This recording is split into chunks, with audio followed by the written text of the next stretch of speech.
In this video, we'll be taking a look at 3 NFL games happening on December 21st, 2025, and providing you with free team picks and total picks for each one of those games, so 6 picks in total. Welcome back to Cash Out Sports. Let's dive right into it. Oh, and don't forget to subscribe and to click the bell icon to get notified as soon as these videos get released, so that you have more time to plan out your bets as we provide these videos on a daily basis. I can guarantee that you'll have all the important information that you'll need on these 3 NFL games after fully watching this video. One more thing before we start: if you would like to gain access to our best exclusive sports picks to take your journey to the next level, then check out our Patreon in the link down below, where we offer our best single picks, parlay picks, and much more. Now let's get started. New York Jets versus New Orleans Saints. New Orleans is suddenly chasing a 3rd straight win, hosting the New York Jets on Sunday afternoon in Week 16, and that sentence alone would have sounded strange a couple of months ago. They just knocked off Tampa Bay and Carolina back-to-back, and with the Jets and Titans coming up, there is a real chance they slide even further down the 2026 NFL Draft board while actually playing better football. Funny how that works sometimes. The Saints can absolutely pull this one out again, especially at home against a soft opponent, but asking them to clear a big number is a different conversation entirely. This is not a bully offense. They are more like a team that hangs around, scrapes by, and hopes the defense and special teams do enough. New York, for all its early season misery, has quietly stabilized. The Jets have taken 3 of their last 7 games after starting 0-7, so they have at least shown they can stand up in a fight. 5 of their 2025 losses have been decided by a single possession, which hints at a team that is closer to frisky than hopeless. They do get blown out sometimes, sure, but those meltdowns usually come against clearly superior teams, and the Saints simply do not fit that profile right now. Look at New Orleans across the season. In 14 games, it has only won by more than 4 points twice. That is not the profile of a team you feel good about laying a sizable spread with, especially when the offense is already thin. Alvin Kamara is out with a knee issue, and he is only one name in a long list of injured weapons who will be watching instead of playing. You can feel it in the way this matchup shapes up. The Saints might very well win, but asking them to separate by more than a field goal or so starts to feel like wishful thinking instead of logic.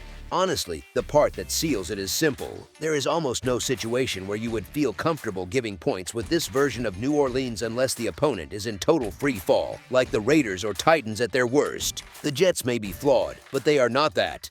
As our first pick for this matchup, the New York Jets to cover the spread as underdogs is our full game side pick. New York is 29th in yards, 27th in scoring, last in passing, and has coughed up the 4th most turnovers. That is a brutal combination. The Jets have spent much of the year shuffling between Justin Fields and Tyrod Taylor at quarterback, never really settling into any rhythm. Now they have turned to Brady Cook, mostly because both Fields and Taylor have been dealing with injuries. The front office knows what this season is now, just a stretch of games to finish, so there is no real reason to send anyone else out there while they can at least evaluate Cook. The problem is that the results so far are rough, with a 1-to-5 touchdown to interception ratio over his last 2 games. That is the kind of stat line that drags a total downward almost by itself. New Orleans is not exactly the fun side of the ball either. The Saints are 26th in yards, 30th in scoring, and 27th in rushing, and they have matched the Jets with 20 turnovers. That is a lot of stalled drives and empty trips. Tyler Show has flashed at times, making a few plays that make you sit up and think there might be something there, but over the larger sample he still looks like a rookie trying to figure it out. Through 7 starts, he has 6 touchdown passes and 5 interceptions, which is not a disaster but also not the stat line of a quarterback who is about to carry a total over the number by himself. The bigger picture is pretty clear. Both offenses sit near the bottom of the league in scoring, with New York ranked 27th at 19.7 points per game and New Orleans ranked 29th at 16.1. That is not just bad, it is consistently bad. The betting history backs it up too. The total has stayed under in 9 of the Saints' last 10 games and in all 5 of their most recent home games. When a team lives in that kind of trend for that long, it is usually telling you that the style of play, the coaching decisions, and the quarterback situation all lean towards slow, ugly, and low scoring. There is another layer here that you can feel more than measure. Both teams are starting rookie quarterbacks, which sounds exciting, but in games like this it often means more mistakes, more sacks, more fumbles on strip attempts, and longer stretches where the ball dies somewhere between the 20-yard lines. Drive stall, red zone execution phrase under pressure. You wind up up with more punts and short field goals than long touchdowns. So if you are cheering for a high total in this kind of matchup, you are basically cheering against everything these offenses have shown all season. That is why, even if it feels a bit boring, the most logical play on the total leans away from points and toward another grind. As our second pick for this matchup, under the projected total is our full game total pick. Minnesota Vikings versus New York Giants. Minnesota comes into this matchup having won 3 of its last 5 games, while New York has dropped 4 of its last 5, which already tilts the mood a bit toward the Vikings. That recent form matters, even if it does not tell the whole story. The key difference right now is that Minnesota has looked sharper on offense in recent weeks, even though the ground game has largely struggled for most of the season. Here is the thing, the Vikings have not exactly lived on power running this year, but this is one of those spots where the matchup helps them. The Giants are giving up more than 150 rushing yards per game, and that kind of number usually turns even an average rushing attack into something functional. With that sort of cushion, Minnesota should be able to stay balanced enough, using the run to keep the chains moving instead of asking the quarterback to carry everything. On top of that, New York's secondary is one of the weakest units in the league. That is where things can really snowball. Once the Vikings establish even a modest threat on the ground, the play action and intermediate passing windows open up, and this defense has already shown it can be picked apart. So it is reasonable to expect Minnesota to move the ball with some comfort and put together multiple scoring drives. The Giants, on the other hand, are staring at a tougher task when they have the ball. They are going up against one of the best pass defenses in the league, which makes throwing the ball effectively a real challenge. If they cannot get anything going through the air, they become one-dimensional pretty quickly. When that happens, the Vikings can load up against the run, send extra bodies into the box, and trust their coverage to handle what is left on the outside. That kind of script rarely ends well for an offense trying to chase the game. There is also the emotional side that quietly matters here. Every loss seems to hit the Giants harder, and you can almost feel the frustration stacking up week by week. Minnesota, despite already being eliminated from the postseason, looks like a group still playing with pride. They have shown up the last couple of weeks, which hints at a locker room that is not quitting on the season yet. When you combine that with the matchup edges on both sides of the ball, it points to one team looking more stable and more reliable right now. Even on the road, Minnesota comes across as the stronger side and the more likely team to win this game and cover the number by the final whistle. As our first pick for this matchup, the Minnesota Vikings to win and cover the spread as favorites is our full game side pick. The Vikings average 20.6 points per game, which sounds modest, but context matters. They throw the ball 59% of the time and now face a defense that ranks 23rd against the pass and allows 28.3 points per game. That combination usually invites opportunities for chunk gains and sustained drives, even for an offense that has been inconsistent overall. Minnesota is set up to take advantage of that kind of soft resistance and should contribute plenty to the scoreboard. The Giants actually sit slightly higher in raw scoring, averaging 21.4 points per game. They throw 54% of the time with the 15th ranked passing attack in the league, so they are not elite, but they are functional enough to move the ball when things are in sync.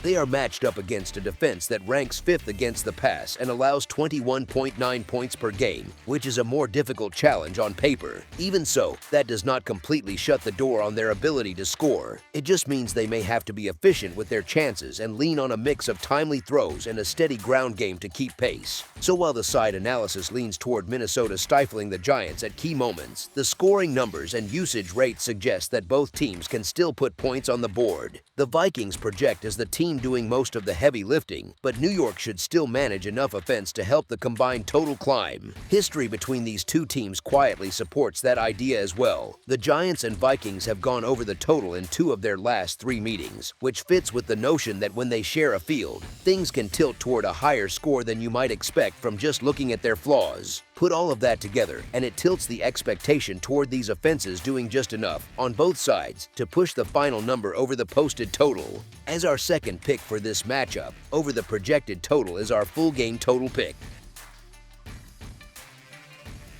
Jacksonville Jaguars versus Denver Broncos. Both teams are walking into this one knowing the run game is going to feel like running uphill in sand. These two fronts have been stout against the rush all season, so it is not exactly a secret that yards on the ground will be hard to find. That kind of setup puts a big spotlight on the quarterbacks, and in this case, it means Trevor Lawrence is going to see a whole lot of orange in his face. Denver has been living in opposing backfields. The Broncos lead the league in sacks with 58, which is 10 more than second-place Atlanta, and that gap tells you how relentless this pass rush has been. On top of that, they have piled up 135 quarterback hits, also the most in the NFL. That is a lot of hits, a lot of pressure, and a lot of snaps where the quarterback is throwing under duress. For Lawrence and the Jaguars' offensive line, this is not just another game, it is a serious stress test. Jacksonville brings something different to the table on defense. The Jaguars sit only 25th in sacks with 28, so they do not get home as often, but they make up for it by hunting the ball. They have forced 26 takeaways, second in the league, with 18 of those being interceptions, which is also second, so they can absolutely flip the field and keep things close with a few big plays. Even with that in mind, Denver's current form is hard to ignore. The Broncos are on a roll right now, and sometimes you just do not want to line up against the team that keeps finding ways to win and extend its streak. With that pass rush, that confidence, and that recent momentum, Denver feels like the side that is more likely to control the key moments and cover the spread in this matchup. As our first pick for this matchup, the Denver Broncos to win and cover the spread as favorites is our full game side pick. Denver's defense has been one of the stingiest units around, giving up the 5th fewest yards per game and allowing just 18.6 points per contest. Earlier in the season, that profile showed up clearly at the window, with the Broncos sitting at 8-3 to the under and 4-3 to the under at home. Recently, though, things have opened up a bit. They are on a 3-game over streak, and that run includes giving up 26 points in wins over Washington and Green Bay. Part of that shift comes from the offense finally waking up. After combining for only 28 points against Houston and Las Vegas in early November, Denver has averaged 26.7 points over its last 4 games. So you have a defense that normally limits yards and points, paired with an offense that has been much more productive lately. That usually nudges totals upward emotionally, because people remember the most recent scores first. Jacksonville comes in with its own strong tilt toward higher totals. The Jaguars are 8-6 to the over and have seen the total go over in 3 of their last 4 games. They just hung 48 points on the Jets last Sunday, and that was the 6th time in their last 7 outings they have scored at least 27 points. Over their past 7 games, they are on a 5-2 run to the over, and they have scored more than 25 points in each of their 6 road contests. When you add that Sunday's number is sitting in the 46.5 to 47 range and that Jacksonville is 3-1 in 4 games with a total of 46 or higher, it is easy to see why an over ticket might look tempting at first glance.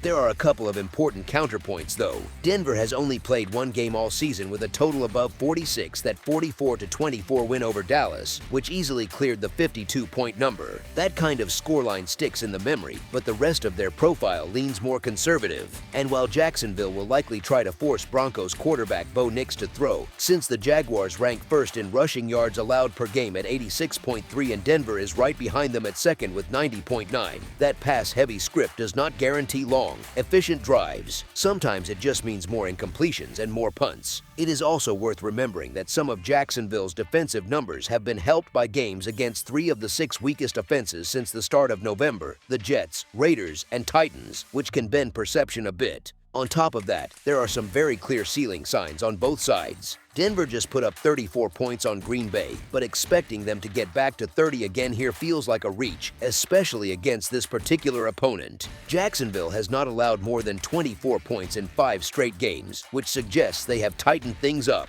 On the other side of the ball, the Jaguars are very unlikely to repeat that 48-point explosion from last week.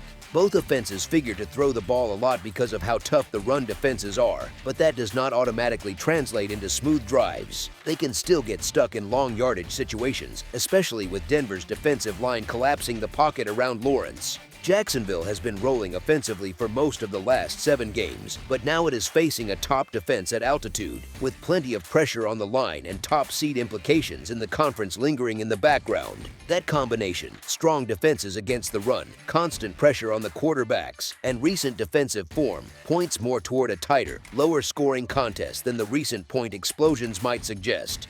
As our second pick for this matchup, under the projected total is our full game total pick. That's all for now, so if you have any other games you would like reviewed, then leave a comment down below with the game you would like analyzed, subscribe to our channel, leave a like on this video, and we'll get to it as soon as we possibly can. We would also love to hear your opinion on the picks presented to you in this video, whether you agree or disagree with them, so leave a comment down below and do let us know.